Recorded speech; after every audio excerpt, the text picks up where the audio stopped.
everybody. As Dave mentioned, we are quite spread out internationally, and I think that's super cool. Super cool session we have planned for today. So to give you an idea of what my background is, I'm coming from a business background, but I've spent the last 15 years in data management, being a BI consultant, data management consultant, basically a data engineer. So I know a lot about the struggle of how you do like data engineering in a manual way, and why it takes so much time and why it can be frustrating as well.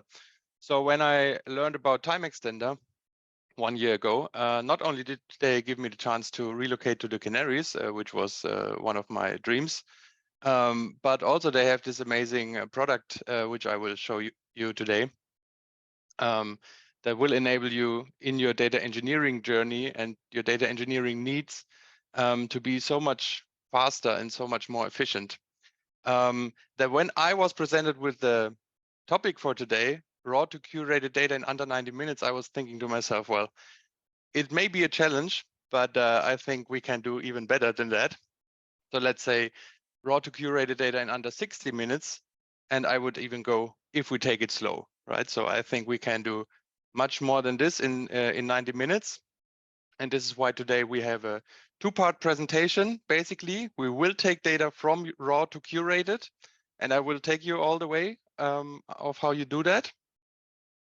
But also I will show you from a practical perspective, in terms of advanced analytics, in terms of data science tooling, how you can then use what we create, raw and curated data, to make it work together with the tooling that you know and use every day. So we have an imaginary company. Maybe you recognize the pictures. The company is Reinholm Industry, and obviously Dan is the CEO here. Then we have Jen, who's a middle manager, and she's basically there to make sure Dan is happy, but also that Roy and Morris are happy. Roy is the IT guy at the company, and he became a data engineer basically against will. But at some point, he was the most tech-savvy person in the room, and so he just started to work with the data, which is actually my story and how it turned out. And Morris, on the other hand, is like the creative guy, the data science guy. He wants to have all data available at all times to run his crazy experiments, but also to perform the ad hoc analysis that Dan and Jen are asking of him.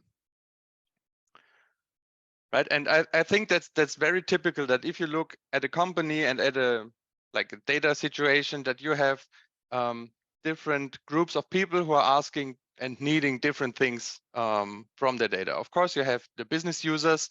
They want reports and dashboards on reliable and curated data that should be up to date and mostly reliable. But they also request ad hoc analysis that is to be created upon their request, so they can make well, business decisions, because in the end, all of data management is no it's not the end goal, but it is there to serve the business, right? Then we have the data engineers, of course. They spend a lot of time to connect, integrate, clean, prep, and transform the data to ultimately provide curated data for these dashboards and reports. And let's say the third group are the data scientists who are trying to develop and run the experiments to discover patterns, but also to perform maybe ad hoc analysis. You know very well, probably all of you, these three groups and how they have goals and questions that do have some overlap, but that are not exactly the same, obviously. And also between the engineers and the data scientists, typically the tool set can be very distinct from another. So what we will do in this demo today, in our session today, we will take data and we will bring it to what we call the operational data exchange. Technology-wise, this is Azure Data Lake Generation 2. So you can call this the staging area. You can call this the landing zone. You can call it zone 0, bronze layer, staging database, whatever you want to call it. But that is what it is. It is where the data gets ingested from the data sources, decoupled from the sources, raw data basically, to have it available for analysis without putting pressure on the source system at all times. Then the second step is the data warehouse. We will be looking at an Azure SQL database in our particular case. The data warehouse is where you consume the data from the data lake, from the operational data exchange. This way you take it in, you make it behave, you shape it, you clean it, you transform it, you denormalize it, you model it, all of that good stuff. And then lastly, we will take the data as well to Power BI so that the business users have their curated and up-to-date dashboards every day. And this is where Dan and Jen will be looking at most of the time. In this case, we will be using Power BI Premium. But we also want to look at it from Morris' perspective. And in this case, I have prepared as a part 2 of the session today, a Databricks workspace that we will use to then make use of all the effort that has been put into the data engineering, both on the lake and in the warehouse, get the best of both worlds and use it and combine the data in a data science tooling in a Databricks environment. Basically, we are using Apache Spark to read both types of data and to make a joint analysis with them, right? Just to reiterate where our 3 business groups or user groups fit into this picture. This is, of course, the marketing version of the slide.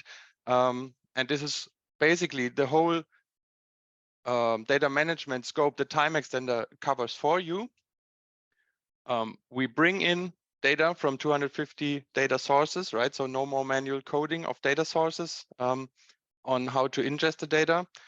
Among these 250, you will have generic stuff like REST APIs, JSON files, Parquet files, XML, and all of that stuff, but also very specific connections for certain applications that you use. Like, I want to connect to Salesforce, I want to connect to Jira, I want to connect to Navision.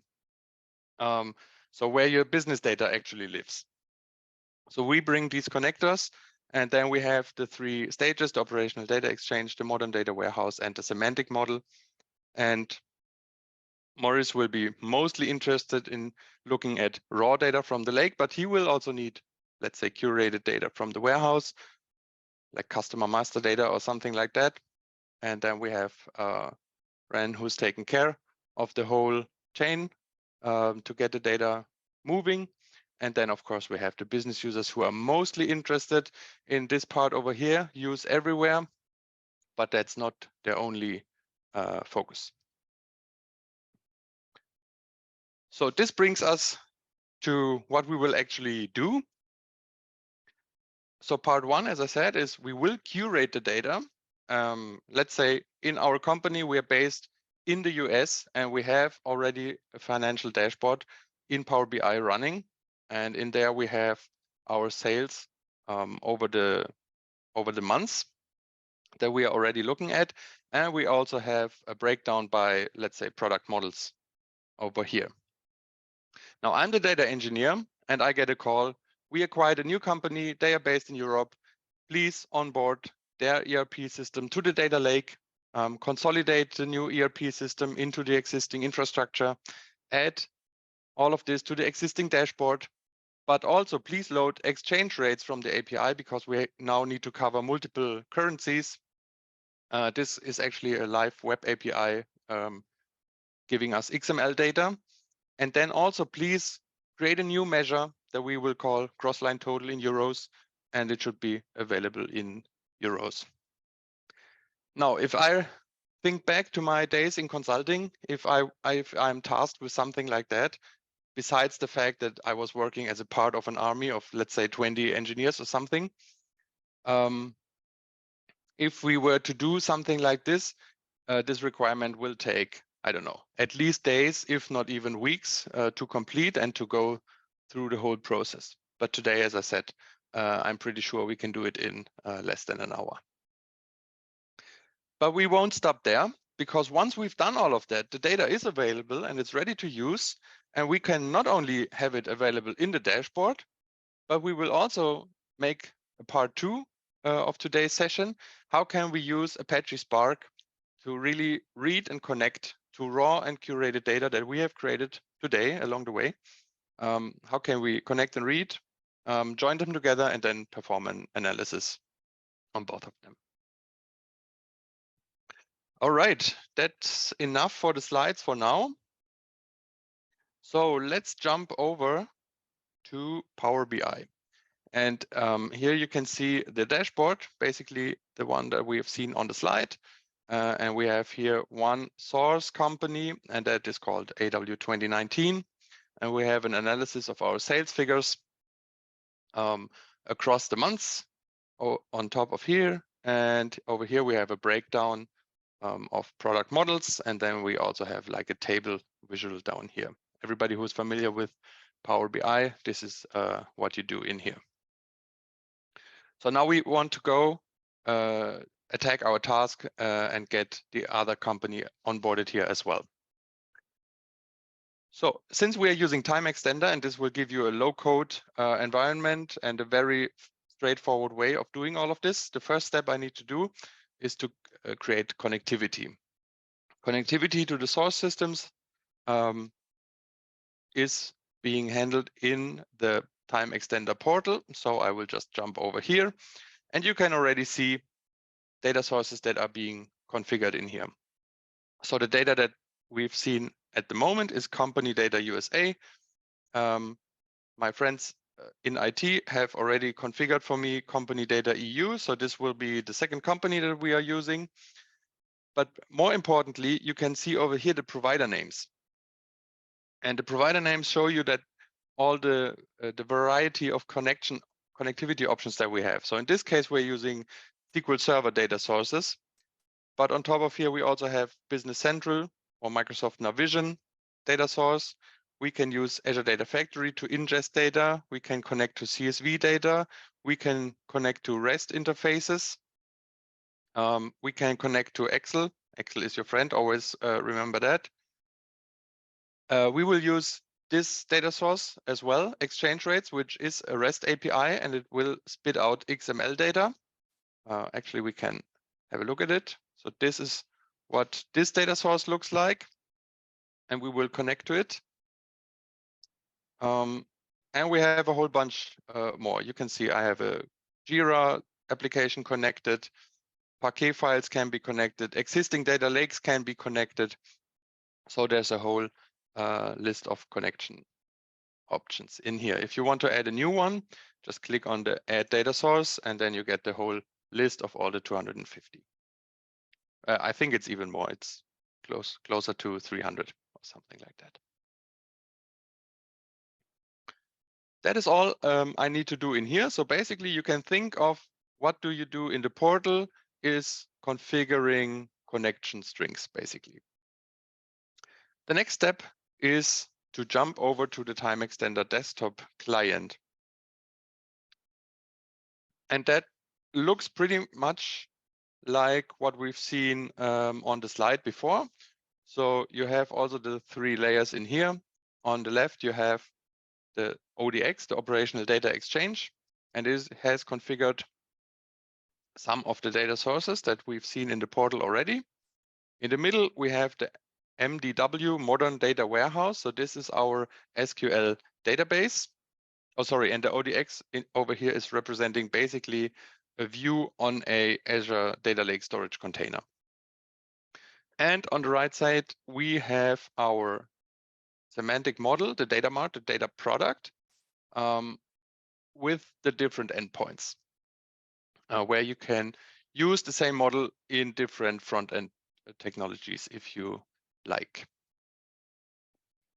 On the left-hand side, we have the Solution Explorer who ties it all together, and you can see I have a lot of things set up because obviously I try to build out different use cases and different scenarios just to show the bandwidth of what you can actually do in here. So I didn't count it out, but I think we will be covering something like 10 to maybe 15 technologies, different technologies that you would need different skill sets, maybe even different people for. But we will do all of this within this one single window. And the only time we will jump out and see and look at something else is when I want to highlight and show you what is actually happening in the background. But you wouldn't need to leave this window to cover any of the topics for today. So, okay, then let's go ahead and add some data sources. Just right click over here. Let's call the new company AW 2022. So this will be our European company. And then I can just select from the connection strings that have already been configured in the portal. So I will connect the company data EU over here. Now I'm already connected live to the database. In this case, it's a SQL database, so I can just get everything or a subset of the tables that I want. So let's say I want just these. Then we can also see that I can be very particular about which tables I want to read, but I can go one level further down as well in terms of PII or stuff like that. Data governance. I can also remove certain columns that I don't want. I can even get a preview already. Let's say I don't want the address for some reason and maybe the spatial location I don't need. Then I would just remove them and just load 6 of the 9 columns of this table. You can also be like me and just be a data messy and just transfer all of the tables. And I will create a so-called transfer task because like the overall thinking in Timextender is do as many things as you can in just metadata, because moving data can be expensive. So we want to avoid it whenever we don't need to. And so until I have created and executed a transfer task, nothing has happened, but only just some metadata has been moved. So let's create a transfer task. And now typically, if you connect to an ERP system, you don't want to load the whole thing every night. Let's say there's billions of transactions in there and millions every day or something like that. In a real world scenario, you don't want to extract every night in a full load fashion all of the data, but instead you would want to go for an incremental load. So that would mean every night I get only the things out that are new or that have been updated. So now it depends, of course, which columns you can use depending on your data source and how you would go about it. In this case, I know the source has a modified date column in all the tables. And I also can use the subtract from value feature to make sure, let's say, if there were transactions that have not been finished during the last load, to load them again now, or that have been updated or something like that. So like a sliding window of 24 hours, I always want to extract those. We can also take care of updates and primary key deletes in here. And while this is just 3 clicks away from you using Timextender, if you were to code all of this out, it will take you a long, long time.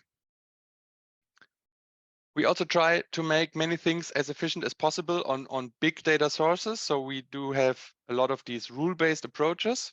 So I just put in a table name or something, and based on the metadata that we know, it will be applied to the actual data source structure. And that gives us these results down here.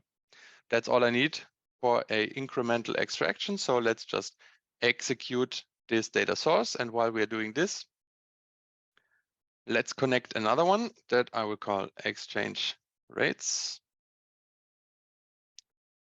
And that will be our XML web API that we've seen before. Let's select this connection string here. And again, I can connect to it live. And this is now a live connection to the XML. It's parsed in real time with no further configuration on top of it. And if you try to do this by hand, this is again where you spend a whole lot of time before you are able to write live SQL against an XML API. And here it's well, just a few clicks away. So also here, I will take all the tables. There's just one. I will also create a transfer task. And the beauty is once you are connected in this way, all data sources, all structures, it doesn't matter where they are coming from. They all look the same for me within Timextender. Now, let's say from a web API, I don't necessarily receive primary keys. That is an important concept, of course, in data warehousing and in databases in general.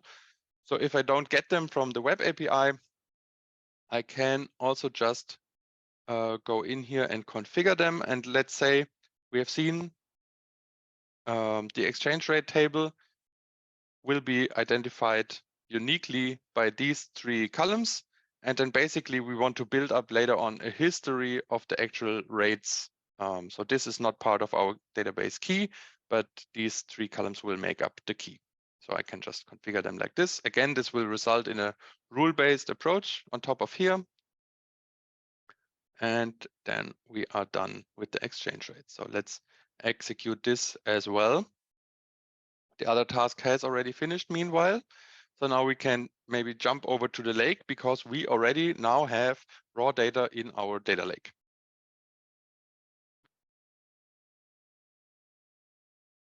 So this is the Azure portal, and this is the storage container that is connected to my ODX instance in that case. And now you can also see like in which way it is set up. You have one folder one folder for each data source. And now we have already the first company in here, AW 2019.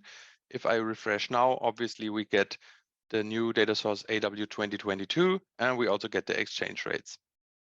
Let's maybe have a closer look in there. What does it look inside? You get one folder for each of the tables. Within each table, you get one folder that is timestamped for each extraction, for each full load of the table. And then in here, you get some information on the metadata. And under data, you will find the actual data stored in Parquet files, highly compressed, columnar format, type aware, data type aware, and all of the good stuff that goes along with it. So within just a couple of minutes, you can build a data lake that is fully compliant to all the best practices that go along as per Microsoft, etc., on how to do it. And you don't need to like put much effort into it. So we have configured incremental load. Obviously, 000 is the full load now that we have extracted now. If we execute the transfer task tomorrow again, it will add another file in here with just the new stuff, except when it detects a schema drift, so change in the schema of the data source. If you want it, you can of course also disable that, but by default, it will check for a schema drift. If a schema drift is detected, you will get a new full load automatically once, and it will fall back again to incremental loading after that. So there's a whole lot of automation going on, making your lives easier. All right, then back to the Timextender interface. So we already have covered 2 of the requirements. So the next one will be, how do we get this into our data warehouse? So over here, I have my data warehouse that is covering like 20 tables or something. A real live data warehouse would maybe have hundreds and hundreds of tables. So it becomes confusing very quickly. So in order to focus, to make it easier to navigate and everything, we have perspectives over here configured. I have a sales perspective that will focus solely on these tables that are relevant for our sales model in Power BI. So I just activate perspective, and you can see, okay, I don't need to take care of 20 tables, but just these 2, 4, 6 tables over here. Okay, what does a table look like, or what does it mean? A table to have a table here in Timextender. Well, it looks very much familiar. From a database perspective, you have columns with a name, obviously, with a data type. that you can see, but we also have a mapping, like where does this table feed from? And also we have system fields, which covers all of the housekeeping needs in your data warehouse, and Timextender builds and maintains all of these for you automatically. We have surrogate keys, we have batch numbers, we have source code for lineage information, we have timestamps, etc. Okay, now we want to get new data in the existing table, because right now we have just one mapping in here, AW 2019. So we need to get from the new data source AW 2022 data in. And we are looking at the product tables today. And here we go. So the first is the product model table. And now to get a new table or a new source mapped into an existing table, I only need to drag and drop it. We are crossing technology borders for the second time now, just by the way. Sorry, that was the wrong place to drop the table. We'll drop it over here. And it will give you options on how you want to map the new table into the existing table. I will go with Smart Synchronize, and it will tell me, okay, we have a second mapping now. The table itself has two mappings. All columns have two mappings, but the catalog description has just one mapping. So most of it went automatically, and I just need to correct the one column that wasn't mapped automatically. Let's do the same maybe for product category. And let's do the same for product subcategory.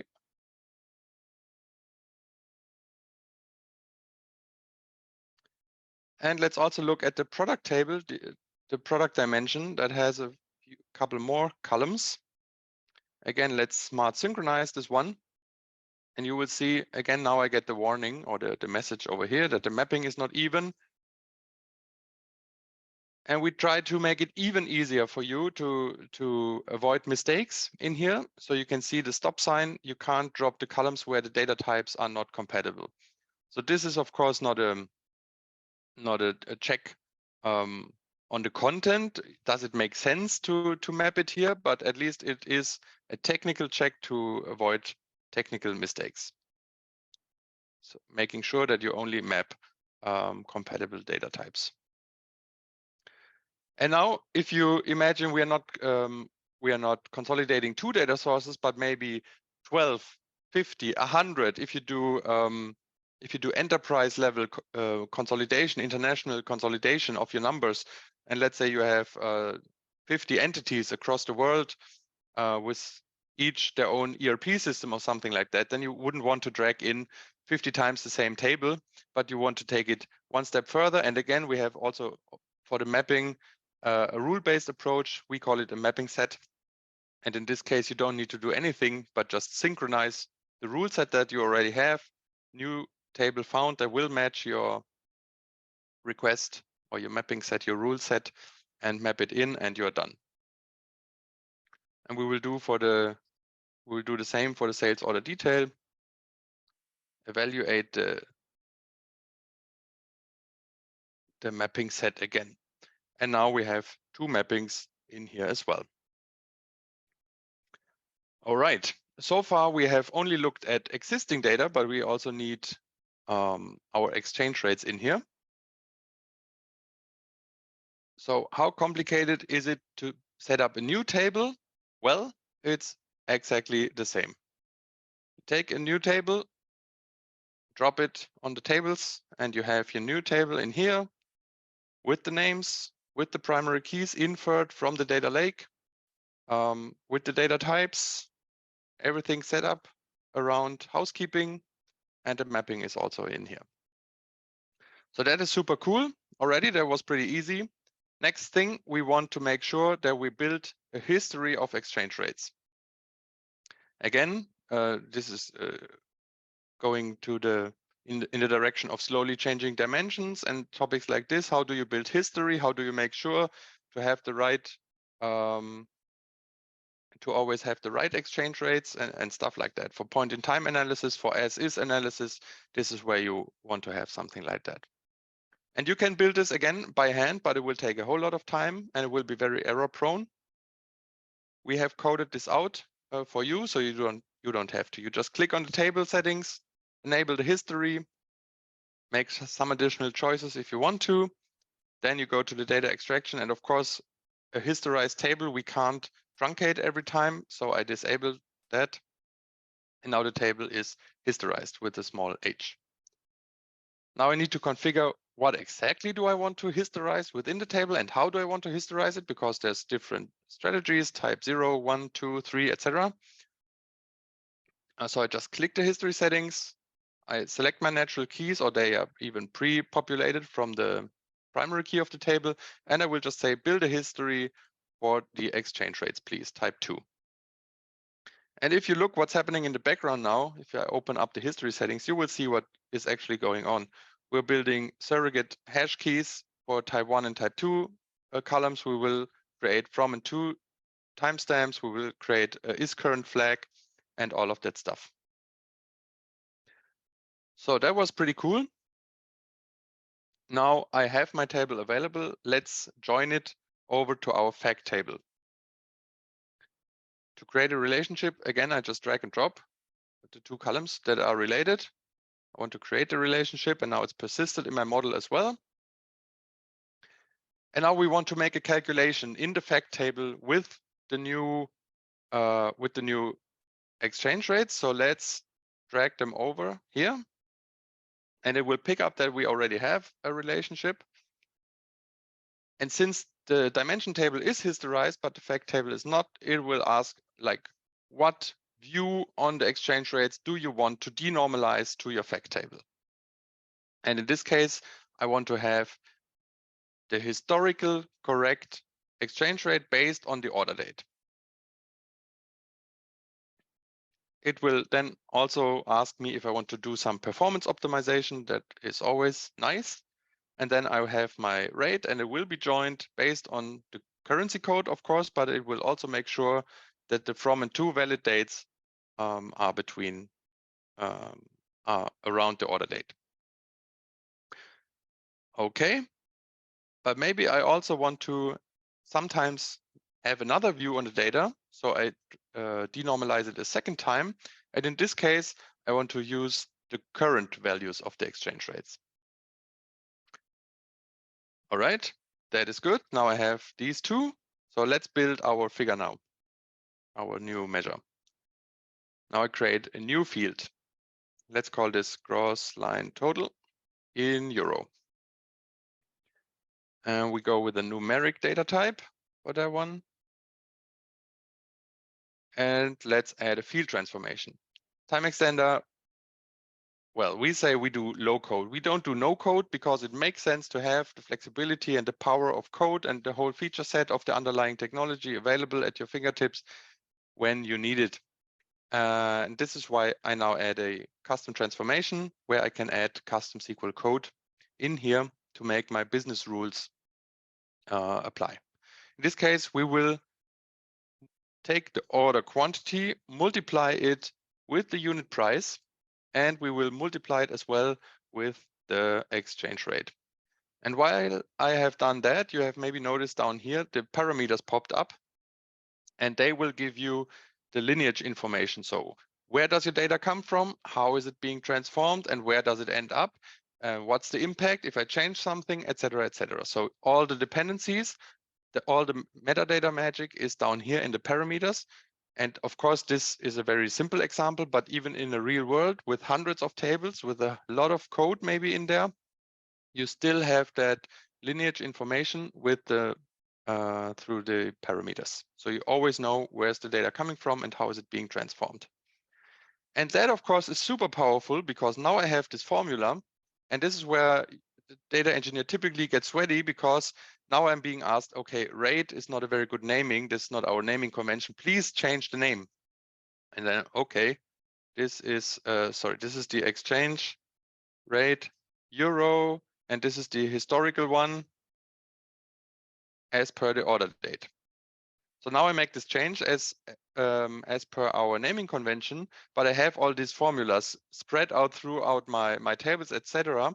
And you don't know, this will certainly break some pipeline. If you do it in a metadata-driven way, it doesn't, because you have the parameters and they will adjust all the formulas, all the code throughout your whole project if you make a change, and the metadata will rescue you. Okay, let's maybe also rename that one and say this is exchange rate euro as is. And this table is maybe called not data, but exchange rates. And all of this will now populate throughout all of your dependency trees. So that's nice. Until now, we have only changed metadata. We have not destroyed the database. The dashboard is still working. We have not created invalid data or anything because we have only modified metadata. But now is the point to deploy and execute our changes. I will go here with the defaults. We do have a version history of what your data warehouse looked like, and we have version nodes as well. So I will add a nice comment that Vayudi knows what's going on next time. And now all the code is being generated, but only for the artifacts that have been changed. And since we know all about the dependencies, we can also execute now in an orchestrated way based on the new dependency tree. Right, so now it's spinning up here, and I configured in this case like 8 simultaneous threads. And we will always try, or Timextender will always try for you on each run to optimize in such a way that it will try to do as many things at the same time as possible as your resources permit, but also making sure that all the dependencies are met so that nothing gets lost. While we are waiting for this transfer to finish, we can look what's going on in the background. In this case, we are using Azure Data Factory to load from the data lake to the data warehouse, which is Azure SQL. So let's jump over again to the browser. This is my Azure Data Factory. You can see some previous runs, but if I refresh now, we'll see active pipeline runs. And if I go into any of those, you can see, okay, this one has already finished now. But of course, we generate pipelines, we generate the linked data sets and all of the stuff that is required. And it will integrate seamless into your data factory as well. But you don't need to create the pipelines, you don't need to worry about them. And we are also over time optimizing the way the pipelines work. So by just continuing to use Timextender over time, your data estate will become more and more efficient because you just deploy the latest version and we take care of the optimization and coding in the background.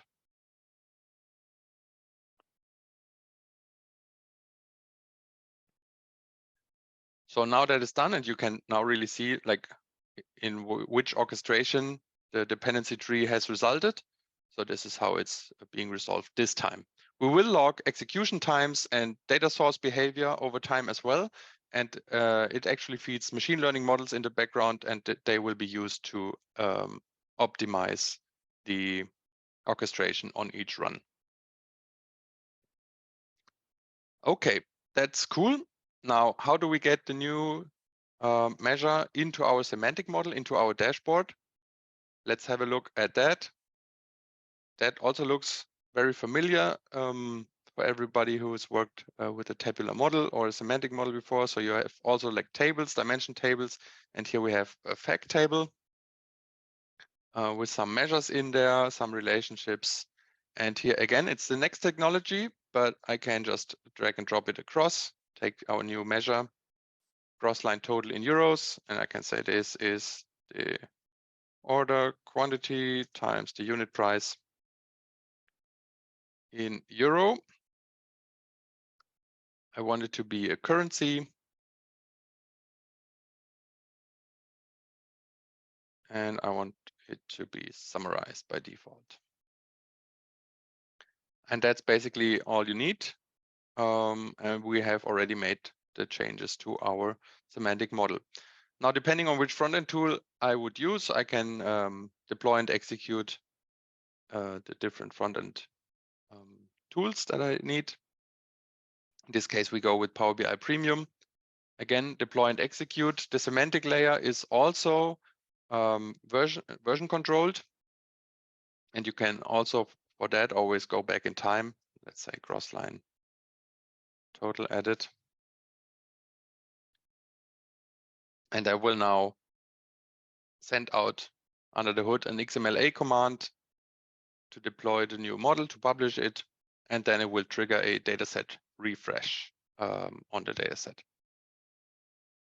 And with that, we can jump back to our dashboard over here. Click on refresh, and now we can see we have the second data source in here, AW 2022, and everything is where it's supposed to be. And also we have created the new measure, cross-line total in euro. So let's just drag that across here. And you can see with the exchange rates from today, the new data is being calculated and updated here in our chart. So that is super cool. And maybe before we jump over to the Spark side, let's have one more look at what that means in terms of the metadata layer, because I've been talking about that a lot.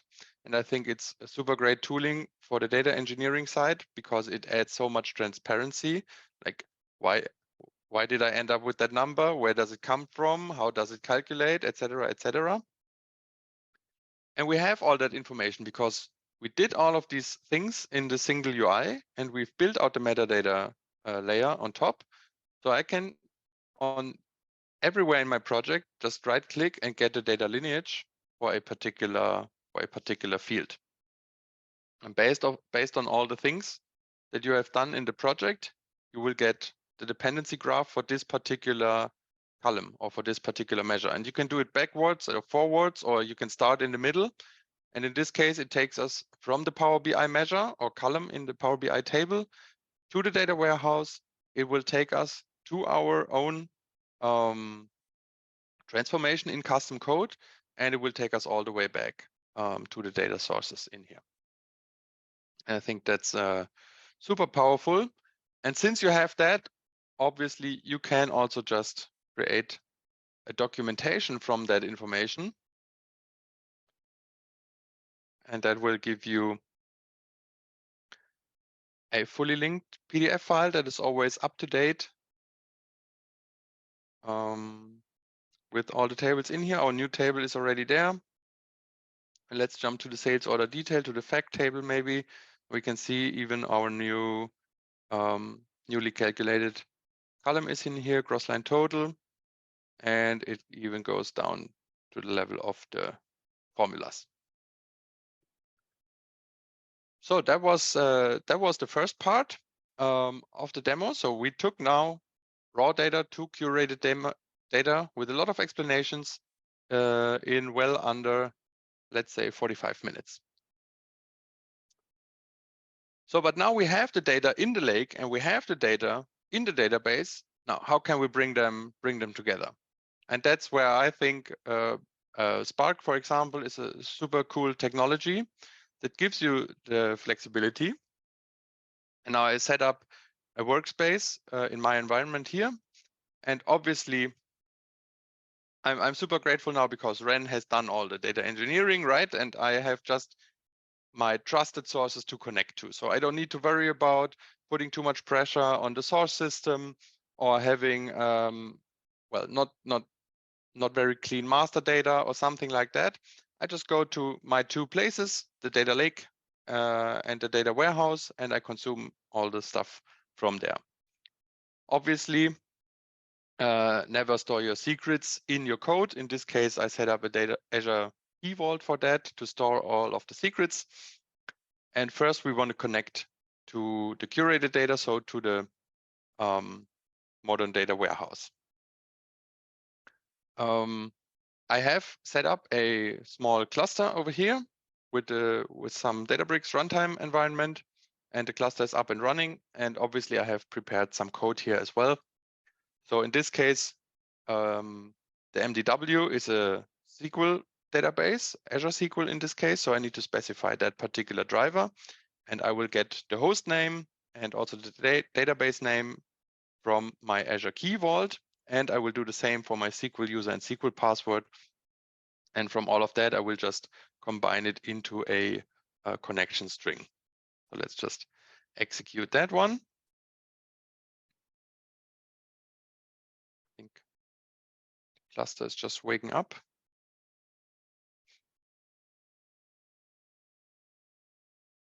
Okay, here we go. Now we are connected or have the information ready on how we want to connect to it.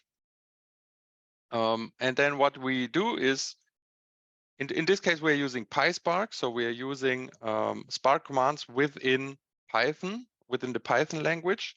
And in this case, I can address the Spark functionality by using spark.read, in this case from JDBC, so from a relational database with the driver that we specified above and with the connection string we specified above.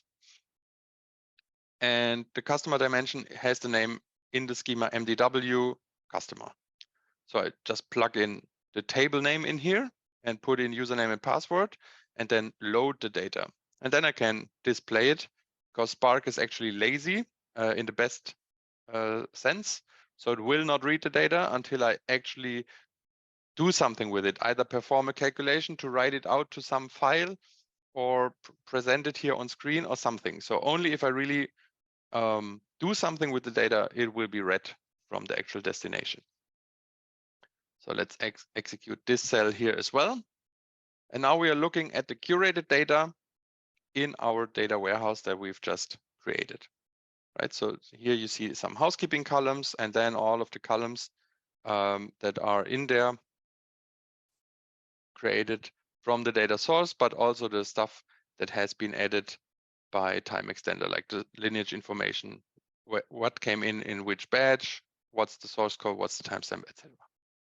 So now we have the customers. Let's do the same for the table for the product dimension that we just created. Execute that table.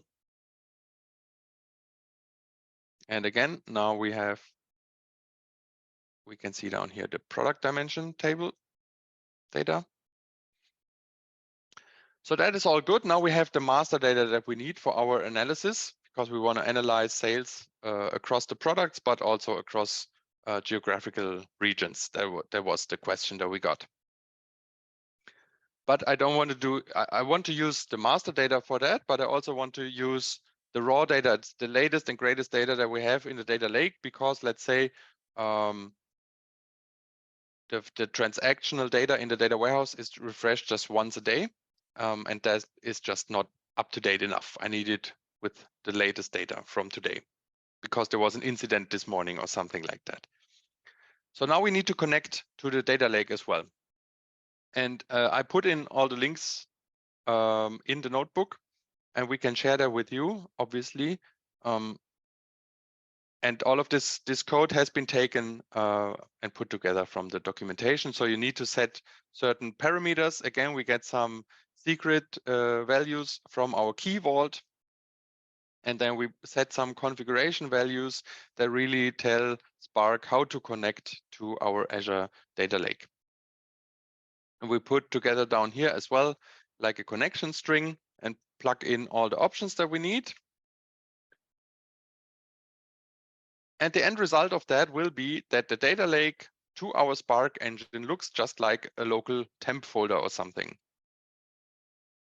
And we will have that available under this folder, MNT ODX ADLS, with all the secrets that we have. Prepared, let's just mount it. Okay, already exists, so that's perfect. And now we are connected and we can actually look at what is in our data lake. So let's look at AW 2019 sales order header.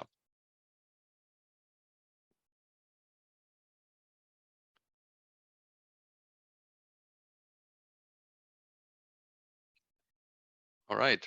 And so as I told you, for each full load of the table, you will get one additional folder in the data lake. So now, of course, we need to identify which one is the latest one and read the data from that one. Of course, now I can hard code that, but that doesn't make much sense because that's not very operational later on. So I need to get some code to find always the latest version from one particular folder. And in there is a subfolder data, like we've seen before in the structure in our storage container. And if I just execute this code, which will do this filtering down for me, it will tell me that the latest version is the one from today in the early morning time. Okay, so I need some logic to filter out how can I get the latest version from my data lake of the tables that Timextender has created for me. And now I can make this reusable by defining it in a function. And now we can actually read the sales order header again with spark.read. In this case, we want to read Parquet files using our function, which determines the latest version. And this is the path to the table in the lake. Again, we will display the data. And in this case, the Spark cluster is doing the heavy lifting, not the database anymore. So it depends, the performance now depends on which size did you give to your Spark cluster. And we can see it looks very much similar to what we've read from the data warehouse. Obviously, we have sales order details, order date, due date, ship date, etc. A lot of information, and also the modified date over here. Very cool. Now let's also read the sales order details, which is actually our facts, by just pointing it to the other base folder. And that gives us the sales order details, like you would expect, the product IDs, etc., etc. And so now I have access to both the data frames that are based on the curated data from the warehouse, but I have also access to the data frames that are based on the raw data from the data lake with the latest data. And now I can perform in PySpark also join operations like you can in SQL, just with a different syntax. So I start from the fact table, and then I join on the header information, then I join on the customer information, then I join on the product information based on these columns. Then I do select a subset of the columns down here, some descriptive ones and some actual facts. But I can also on the fly create new columns like combine region and territory, combine category and subcategory, and I can also calculate new measures here on the fly, like the gross line total, for example, using the order quantity times the unit price, just like we've done before. So let's execute this one as well.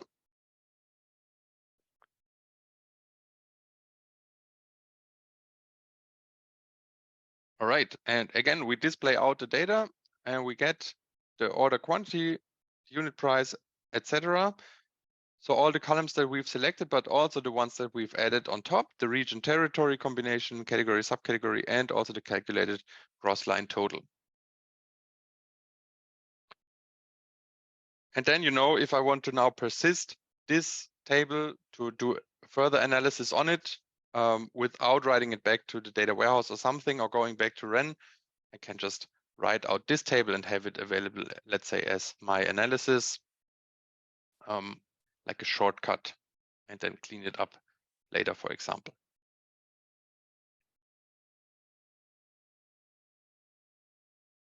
All right, super cool. That also worked. And now, obviously, Moss wants to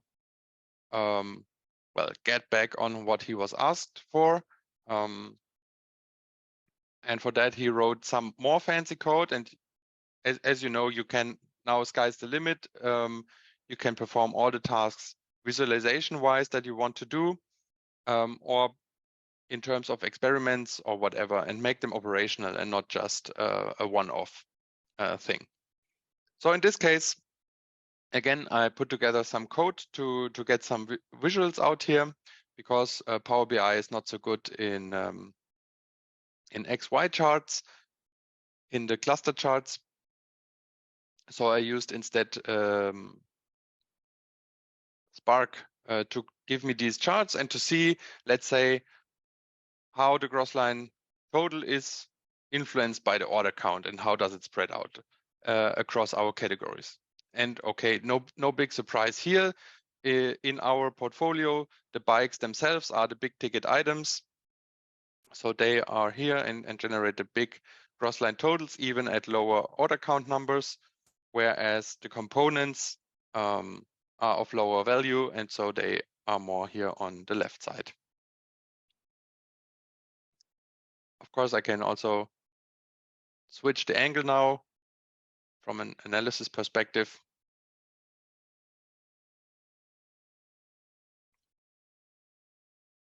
And this again now depends on how fast your browser is. So wherever your compute is, in this case, it's the browser. And it will take some time to render this more complicated chart.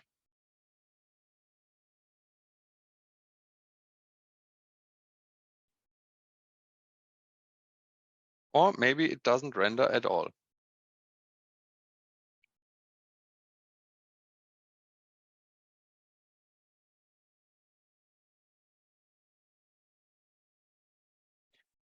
All right. Instead of waiting here for the render to finish, I think the point is clear. You got my point. And that to finish that up, let's recap what we did.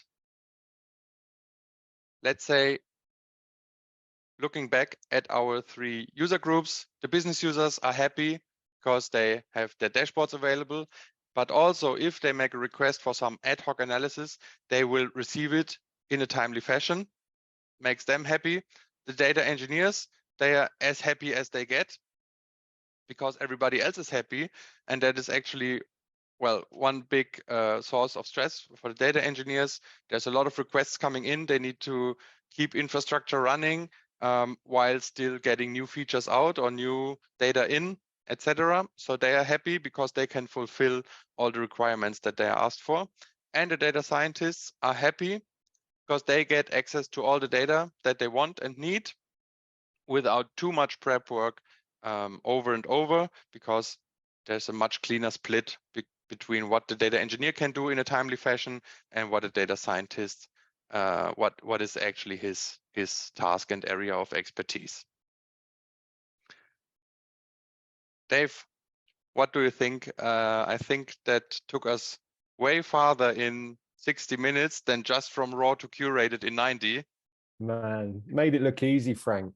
I mean, I'm clearly dealing with professionals from Timextender. So, mate, great fun. Absolutely loved it. If you're watching along at home, drop us a little message in the chat. Actually, I always love to see a little thumbs up, a little thank you, a little clap emoji, something like that. Let us know it was worthwhile. Really, really good. I could see Wayudi typing away in the Q&A as well, which was good. So maybe Wayudi, if you want to come back jump in and let everyone see your beautiful face again. I'll maybe get you to stop sharing your screen, actually, right, of course. and people will see us a little bit bigger. I've got a few questions that just jumped out to me as we were watching along. We won't stick around for the full half hour, I don't think. Obviously, it's kind of lunch hour in the UK. People will be perhaps jumping back to meetings and stuff like that. So we'll judge it. We'll see how it's going. And if you do have any further questions extra to the 7 that Wayudi's already covered, please do stick them in the Q&A and we'll pick them up. I guess just from my perspective, you did make it look very easy. It was clearly very, very quick, very valuable, jumping straight in, pulling data from all these different sources.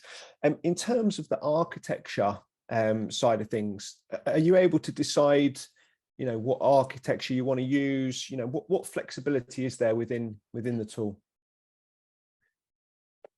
Yeah, thanks, Dave. I think that's a really, really good question. And I notice on myself, like, you don't think about it too much anymore because doing it this way really abstracts away from the technology. I know what's running underneath because obviously I need to show it, but it really abstracts away to a certain degree. So the beauty is you really have some flexibility on each of the layers that we've been looking at. So and to let me just preface that with, you can do this fully on-prem if you still want to. You can build out a hybrid scenario, and you can build a full cloud scenario like we've seen today. And on each of these layers, you have some flexibility. So for the staging layer, you can go, let's say, more traditional with a staging database, a relational database, or you can go with the data lake like we've seen before. I would highly recommend that. But if, let's say, there's no cloud strategy in your company yet, you're still able to get started. Yeah. On the data warehouse, you can go very traditional for SQL Server on-prem. You can do Azure SQL like we've seen before. You can go with Synapse if you want to scale out, like SQL dedicated pools. And the latest addition to the crowd is Snowflake. So you now also have that option. Yeah. And we're working on more platforms to come. Yeah. Growing all the time. Love to Exactly. hear it, man. Thank you very much. Just before I jump to my next question there, I will, call out a few of these because it's always nice to know people have been watching along. So first of all, Jacqueline Harron, thank you. Valentina, thank you so much. Frank is a great speaker. We know this already, Valentina. Eleonora, clapping emoji. It's steady. It's my favorite emoji if you're at a presentation. So you've had a round of applause personally just for you from Eleonora. Rob Newman, really interesting. Thank you. Dan Tidar, he's gone clapping emoji with a smiling face, mixing it up. Francesco, thanks, Frank. Siddhartha, thanks. Excellent walkthrough. Mary A, great presentation. There's more and more there, so I will jump back into that in a second. But just in the meantime, I think you kind of touched a little bit on it in the presentation, but in terms of connecting in other, data science tools and applications, it might be quite nice to expand on that actually, and tell us a bit more what that looks like with Timextender. Right. So I think, and I hope I try to make this very clear. So Timextender is a tool to enable you to move on the technologies that you decide to use 10 times faster. But we will not like black box you in or anything. What we have created today is openly accessible data on your data lake. We have created SQL code that is accessible on your data warehouse. We have created Power BI data sets that are in your tenant, right? So all the things that you create, well, they end up within your environment. It's yours. And so I figured out how to connect it with Databricks today or Spark. And of course, you can use all the other tools that you would want to use that are able to connect to an Azure Data Lake. I assume that's all of them. And you can use all the tools that are able to connect to a SQL database. Brilliant. Again, probably all of them. Yeah, amazing. That sounds awesome. And again, sounds very, straightforward. Get shit done. Probably shouldn't say it like that, but yeah, it's all about getting stuff delivered. So absolutely awesome. In if terms you talk of the to our CEO, that's his quote. Oh, is Just it? get shit done. Honestly, that's the way. It's the future, man. It's the future. Jumping back into the comments, Kirsten Murray, thank you. Clapping emoji. Ian Boyd. Ian's gone with a straightforward thumbs up. I like that. Straight to the point from Ian. Martin Blakely, thanks, guys. Stephanie Boyd, thanks, Frank. Veronica, thank you. Really interesting. Laura, thanks so much. Carmen, thank you for the great presentation. Adam Steege jumped in with a question, which is also in the Q&A. So that will take me back to the question. So Adam is asking about pricing. Is there a free or a trial version of Timextender? Can you tell us a bit more about pricing and starting to use the product? Absolutely. So I think just recently, just beginning of the year, we launched our free version, and I think that's absolutely amazing because we can just get out our way of how to do it, of how we think it should be done, out in the hands of more people, and you can just get started for free. Obviously, there are some limitations that apply, but nothing will stop you from just getting started. Just download it, create your license, and you can just start with it for free. Brilliant. Otherwise, if you're looking into the paid options, basically you pay what you use. So there's no limitations on data sources or anything, or the amount of data that you move. So how many data lakes do you want to automate? How many data warehouses do you want to automate? How many semantic models do you want to automate? And just the number of them, that's all we charge. Amazing, amazing. I guess carrying on with that, actually, you may or may not know this information. Obviously, Frank's here talking tech with us, but in terms of Timextender, customers you work with, I guess use cases where it's gone very, very well. Have you got any examples, a bit more context about Timextender as a business and who you work with? Right. Yeah, so I mean, is there a specific industry or something that we work with? No, because I think we all know data is now everywhere, and all the companies are like looking at ways of how to get it done. We are in the market since 2006, so this is no like beta version toy or something. We have 3,500 customers around the world who are using the product. And so I think we have success stories in all the industries. Now, if you ask me where is it most successful, or where is the adoption the best, let's say, we always think of small data teams with big data dreams, right? If you just need to get shit done, but don't have an army of consultants and developers. Sometimes if we walk into an enterprise and we showcase in a big enterprise and we showcase what we have, they say, yeah, that's too easy, that's too cheap, that's not working, that's not complex enough. I don't get it, because it will just get things done. Yeah, amazing, man. I'm a little bit like David Brent from The Office. When I'm in with my team, I love a saying, small data teams, big data dreams. I'm stealing it. I've literally scribbling it down on a piece of paper as we speak, man. So that will be getting rolled out in the coming weeks. Back into the comments, Teo, thank you. Karen Scott, thanks for this talk. Lots to think about. Thank you, Frank. You made it very easy. I will 100% second that. R. Donnelly, thank you very much. Valentina, get shit done. That's my language. You're in the right place, Valentina. Louise Cook, thank you, great talk. And then finally from Faraz, thank you so much for a wonderful session. So I think that is, kind of us drawing things to a close there. There's no more comments in the chat or questions there. I just kind of want to give a shout out to the whole team for making this happen. Wayudi's been frantically typing away in the background there. 9 questions answered. How did you find it, Wayudi? You seem to have seamlessly dealt with it all. Was it a smooth process?